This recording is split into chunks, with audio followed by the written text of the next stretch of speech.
Madhav entertainment के नव नव ऑडियो वीडियो सबसे पहले देखबाक लेल हमर चैनल के लाल बटन दबा के सब्सक्राइब करी आ घंटी के निशान के जरूर दबाओ।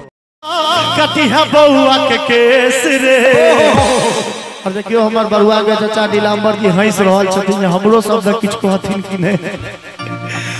हजमा लरम लरम सा कटिहा बउआ के केस रे भेटो नया सनेस रे ना।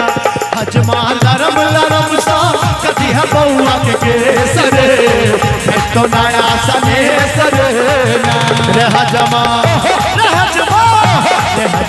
लरम लरम सा कटिहा बउआ के केस रे भेटो नया सनेस रे ना।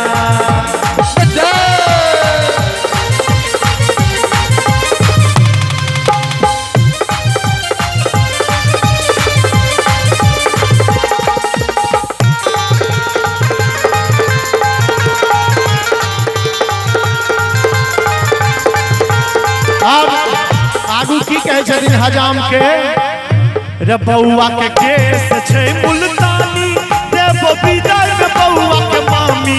बउआ के केस छै मुल्तानी देबो विदाई में बउआ के मामी।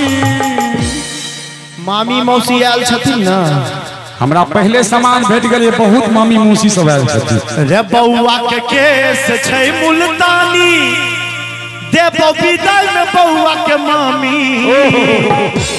रखने छो दादी खोइचा में किछ विशेष रे भेटो नया सनेस रे। हजमा लरम लरम सा कटिहा बउआ के केस रे भेटो नया सनेस रे।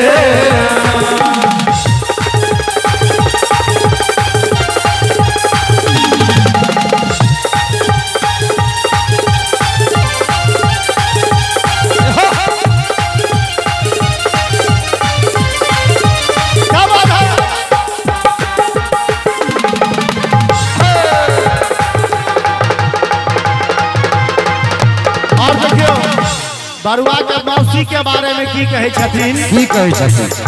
रे बउआ के मौसी बड़ खुरलुच्ची दुई के छट छट करे जुट्टी।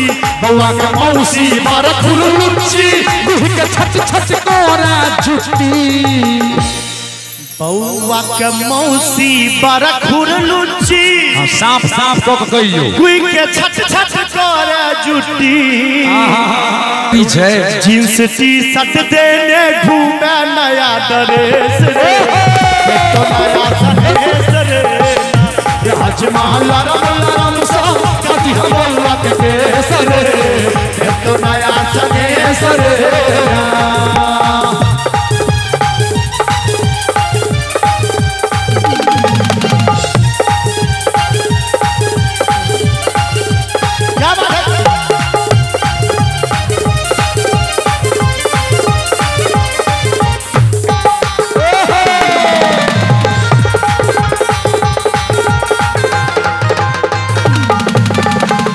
दीदी गमछा भर को चार हजमा दे तो तोरा निछार।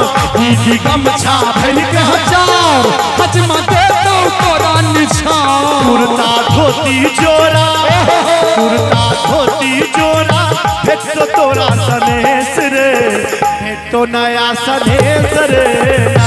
हजमा लरम लरम सा कटिहा बउआ के केस रे भेटो नया सनेस रे भेटो नया